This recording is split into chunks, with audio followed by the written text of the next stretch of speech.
వెల్లుల్లి కారంకి కావాల్సిన పదార్థాలు: ఎండుమిర్చి, మినప్పప్పు, కరివేపాకు, వెల్లిపాయలు, ఒక చిన్న సైజ్ అంతా చింతపండు, నిమ్మకాయ సైజ్ అంతా చింతపండు.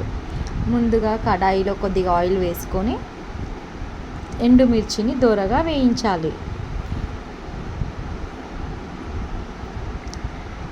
దోరగా వేయించి ఎండుమిర్చి కలర్ మారే వరకు దోరగా వేయించాలి.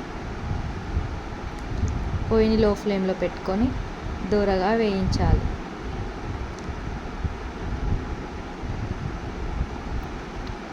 ఆ తర్వాత మినప్పప్పుని కూడా దోరగా వేయించాలి.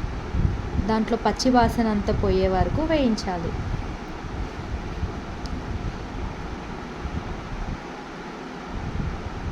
ఇలా వేయించిన మినప్పప్పులో కొద్దిగా వెల్లిపాయలు వేయించి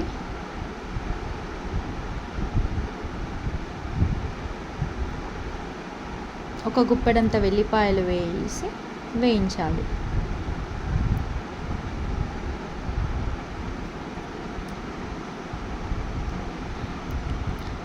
దాని తర్వాత నిమ్మకాయ సైజ్ అంతా ఉన్న చింతపండుని కూడా వేయించాలి. చింతపండు వేయడం వల్ల చాలా రోజులు నిలువ ఉంటుందండి. వెల్లుల్లి కారం రుచిగా కూడా ఉంటుంది. మధ్య మధ్యలో పుల్ల పుల్లగా మనకి రుచికి చాలా బాగుంటుందండి. ఆ తర్వాత 2 రెబ్బల కరివేపాకు కూడా వేయించుకోవాలండి. ఈ కరివేపాకు వల్ల వెల్లుల్లి కారం అనేది మరింత రుచిగా మారుతుంది.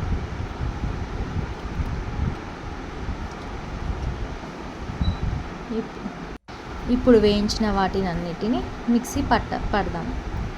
ముందుగా వేయించిన ఎండుమిర్చిని మిక్సీ పడదామండి. రుచికి సరిపడా ఉప్పుని వేసుకోండి.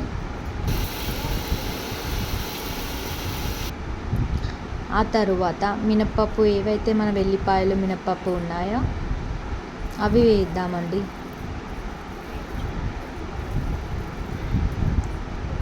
ఇలా ఎండుమిర్చి ఫస్ట్ ముందుగా మంచి పౌడర్ అయిన తర్వాత ఇవన్నీ వేసి మరి ఒక 2 సార్లు మిక్సీ గ్రైండ్ చేద్దామండి. ఆ తర్వాత వేడివేడిగా నేతిలో వెల్లుల్లి కారం తినేద్దాం. చాలా బాగుంటుందండి వెల్లుల్లి కారం. నెయ్యి, ఇడ్లీ